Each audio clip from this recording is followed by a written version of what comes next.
Halo, kembali lagi bersama gue Dwison di channel Profesor Parno. Oke, di video kali ini kita akan melanjutkan video sebelumnya, yaitu tentang mendeteksi anomali. Nah, selanjutnya kan gue udah jadi bakal bahas mengenai intrusion detection system. Hopefully ini tulisannya benar ya. IDS nanti akan bahas mengenai kategorinya apa saja dan secara umum garis besar cara kerjanya seperti apa.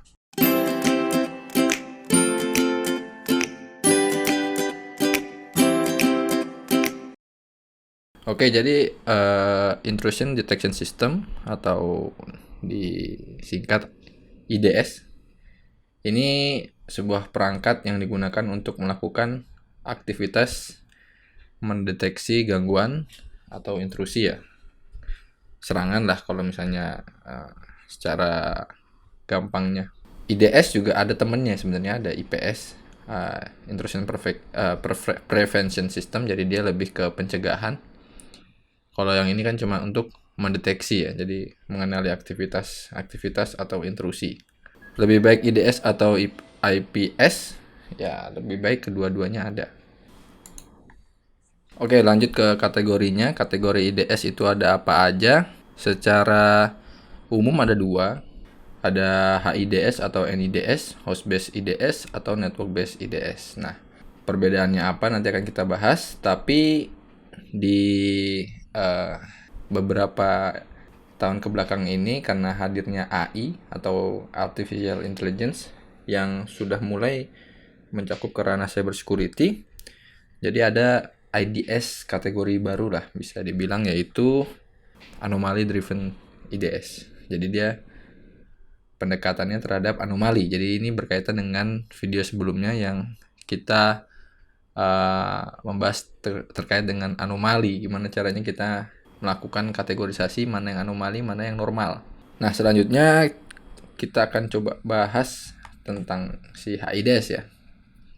Nah, HIDS itu yang pertama, dia itu mendeteksi kemungkinan gangguan yang terjadi pada host atau server ya. Jadi sesuai namanya host based IDS, dia mencoba mendeteksi adanya intrusi yang ada di host atau server tertentu. HIDS ini juga harus mampu mengidentifikasi kemungkinan serangan yang bisa merugikan sebuah sistem informasi. Karena apa? Biasanya host atau server itu digunakan sebagai sistem informasi ya, maupun dia bentuknya adalah aplikasi perangkat lunak website ataupun desktop ataupun apapun itu ya. Karena serangan itu pada intinya adalah untuk mencuri informasi, mencuri suatu data. Nah, HIDS juga menggunakan beberapa matriks dalam melakukan deteksi. Jadi dia gimana cara dia mengenali serangan atau intrusi ya, dia menggunakan beberapa matriks ya. Matriksnya apa aja? Ada beberapa. Nah, kalau untuk HIDS ini ada beberapa matriks yang diperhatikan dari si HIDS ini karena dia host base ya. Jadi yang pertama tuh jumlah dan jenis proses yang berjalan. Jumlah, jenis, dan aktivitas dari akun pengguna, user account, pembuatan akun baru, aktivitasnya seperti apa, itu nanti dikenali sebagai suatu matriks pada HIDS. Jadi kalau ada sesuatu yang dirasa sebagai intrusi, itu bisa dideteksi. Ada kernel modul, jadi dia juga mengenali intrusi yang ada di kernel modul yang sedang berjalan. Aktivitas di pada file ataupun directory, aktivitas task scheduler, misalnya ada auto shutdown atau misalnya ada auto backup, seperti itu dia juga mendeteksi sampai ke sana. Selanjutnya ada modifikasi pada registry ya, jadi registry key-nya ini juga dipantau. Aktivitas background process juga. Nah, ini juga ada OS startup program ya, jadi sebuah program-program yang setiap OS-nya nyala, booting, itu dia akan otomatis jalan. Itu juga menjadi perhatian dan jadi masuk ke dalam matriks dari HIDS. Yang terakhir adalah host network activity. Jadi yang aktivitas aktivitas jaringan terkait dengan si host ini aja gitu ya. Kalau misalnya udah di luar dari itu, udah termasuk ranahnya beda lagi, ranahnya NIDS. Nah, bagaimana NIDS melakukan identifikasi? Nah, biasanya HIDS ini menggunakan beberapa tools yang sudah given, yang sudah ada pada OS. Misalnya ada kayak task scheduler, itu kan bisa diidentifikasi di command line juga bisa, ada program-programnya lah, ada tools-toolsnya yang bisa mengidentifikasi itu.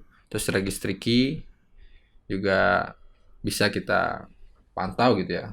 Mungkin dari OS-nya itu juga sudah menyediakan gitu gimana caranya kita melakukan pengendalian terhadap aktivitas yang masuk dalam matrix ini. HIDS juga di luar dari tools dari OS yang dikasih, dia juga bisa biasanya pakai program tersendiri gitu ya.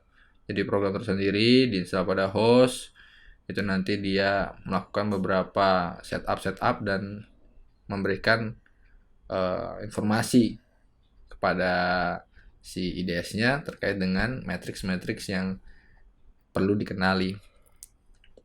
Nah, selanjutnya ini ada si NIDS ya. NIDS ini digunakan untuk mengidentifikasi kemungkinan serangan juga, tapi dia lebih ke traffic pada jaringan. Kalau tadi kan khusus host base ya, server atau host. Kalau ini untuk network. Nah, di NIDS ini menganalisa paket data yang transit baik incoming maupun outgoing. Jadi yang keluar masuk lah ya. Paket data di jaringan yang keluar dan maupun yang masuk itu dianalisa, diinspeksi dengan adanya si NIDS ini. Ya tujuannya apa? Tujuannya sama untuk mengidentifikasi kemungkinan adanya intrusi. Tapi bedanya dia di network, di jaringan. Apa aja yang biasanya dikenali oleh NIDS? Ya misalnya ada adware ya atau malicious advertisement yang biasanya di-download dari sebuah iklan ya, dari sebuah remote host misalnya gitu. Dari remote host tiba-tiba dia download ngeklik apa gitu dari adware terus masuk ke jaringan, itu bisa kita kenali gitu di jaringan. Jadi bisa sebelum ke remote host dia udah terdeteksi gitu di NIDS, jadi warning juga.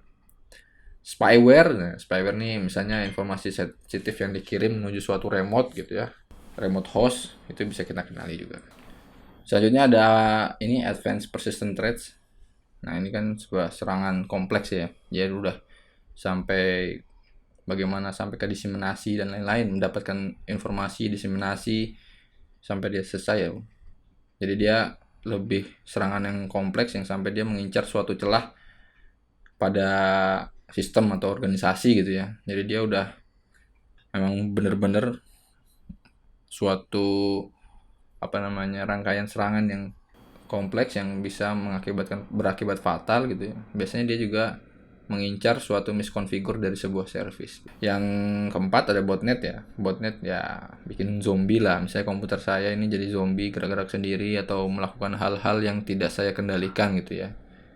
Biasanya dikendalikan dari CNC server gitu. Host jadi dikendalikan dari jarak jauh gitu. Biasanya saya nggak ngapa-ngapain tiba-tiba download suatu file atau up dari CNC server nyuri data saya gitu ya. Itu bisa dikenali di NIDS. Nah, NIDS ini biasanya memanfaatkan tools yang bekerja selayaknya sniffer ya. Jadi kayak si Wireshark gitu ya, paket analyzer gitu. Atau TCP dump. Jadi beda sama si HIDS, dia kan base-nya adalah bisa pakai tools yang ada di host ataupun pakai program yang sudah dibuat khusus terus diinstal di hostnya. Kalau ini enggak, dia pakai tools yang sifatnya tuh kayak sniffer gitu. Nah, yang NIDS real time juga kadang-kadang dalam bentuk software gitu ya, bisa dibilang dia sudah terintegrasi gitu ya. Contohnya adalah Snort ya, yang untuk yang open source. Nah, di Snort itu secara umum untuk membantu mengidentifikasi rules yang mampu membedakan mana malicious, mana normal traffic ya. Jadi kita bisa setting rules itu, setup rules, apa yang mau kita lakukan, apa yang mau kita blok, karena dia kan sifatnya adalah real time gitu ya. Jadi dia memantau secara real time. Jadi kita biasanya karena ini open source, jadi kita setup sendiri rulesnya seperti apa. Nah, si NIDS biasanya juga menggunakan metode-metode statistik untuk mengamankan serangan ya. Jadi kadang-kadang kan paket data atau misalnya si sebuah serangan atau file gitu dimodifikasi, misalnya headernya diganti ataupun dari satu paket datanya itu dibuat kamuflase gitu sama penyerangnya, bisa misalnya dari thresholdnya diubah gitu sehingga NIDS itu nggak bisa mengenali gitu ya. Nah, tapi teknik-teknik kamuflase ini juga bisa kita kendalikan dengan menerapkan teknik yang namanya packet filtering gitu ya. Nah, kan tetapi dari pola-pola serangan pada network biasanya penyerang juga melakukan modifikasi pada paketnya ya kan, tadi yang gue bilang thresholdnya diubah, tapi sebenarnya itu nggak masalah kalau misalnya kita udah tentuin threshold berapa yang kita kenali sebagai malicious, threshold di cut off-nya di mana threshold itu, yang mana malicious dan mana yang normal network traffic, kayak gitu sih. Nah, ini NIDS. Yang terakhir masuk ke anomaly driven IDS. Nah, jadi sebelum nanti kita hands on ke Python, gue mau kenalin dulu juga sih pelan-pelan. Jadi untuk yang anomaly driven IDS sama seperti video sebelumnya ya, kalau kalian belum nonton silahkan ditonton dulu. Jadi sebuah NIDS yang memanfaatkan teknik artificial intelligence. Dia memanfaatkan misalnya supervised learning atau unsupervised learning, reinforcement learning dan deep learning ya, AI pada umumnya, untuk mengenali anomali dan normal pada sebuah aktivitas dengan menggunakan threshold juga bisa. Nah, tapi dari AI ini nggak semuanya mungkin bisa kita gunakan, dan secara umum kalau kita menggunakan supervised learning akan memakan banyak cost ya, karena kita perlu melakukan analisa serangan-serangan atau aktivitas itu, kita perlu sebuah data yang sudah terlabel gitu kalau mau pakai supervised learning. Jadi paketnya itu terlebih dahulu sebelum dia dikirim ke destinasi, kita harus kenali dulu tuh satu persatu. Ataupun kalau misalnya kita udah punya datanya ya itu juga akan menjadi beban tersendiri gitu ya. Masa paket lewat network itu kita identifikasi dulu sebelum ke destinasi akan jadi lama gitu kan. Nah, jadi IDS dengan artificial intelligence itu lebih banyak digunakan menggunakan unsupervised ya atau clustering, karena bisa mereduce cost ya. Sama kita hanya perlu jadi kayak melakukan clustering sendiri gitu otomatis, karena kita melakukan clustering unsupervised terhadap paket yang belum dikenali. Jadi kita nggak perlu nge-label-labelin dulu gitu, nggak perlu kita data itu kita harus kenal dulu gitu, karena itu akan makan waktu yang lama. Jadi apapun yang lewat ya kita clustering gitu menggunakan unsupervised learning. Nah, itu kenapa si clustering metode yang cocok ya digunakan pada IDS, karena konsepnya mengidentifikasi paket dari kesamaan karakteristik. Jadi di clustering karakteristiknya yang sama yang mana, di clustering gitu ya. Nah, jadi dia ini bisa membedakan mana yang anomali, mana yang normal. Kita melakukan clustering antara dua itu sih sebenarnya. Mana yang anomali, ya kalau karakteristiknya sama dengan yang anomali yang sudah kita kenali ya kita masukkan dia kategorinya sebagai anomali gitu. Nah, itu ada di video sebelumnya sebenarnya. Kalau cara mengenalinya seperti apa. Jadi silahkan ditonton dulu video sebelumnya kalau belum nonton.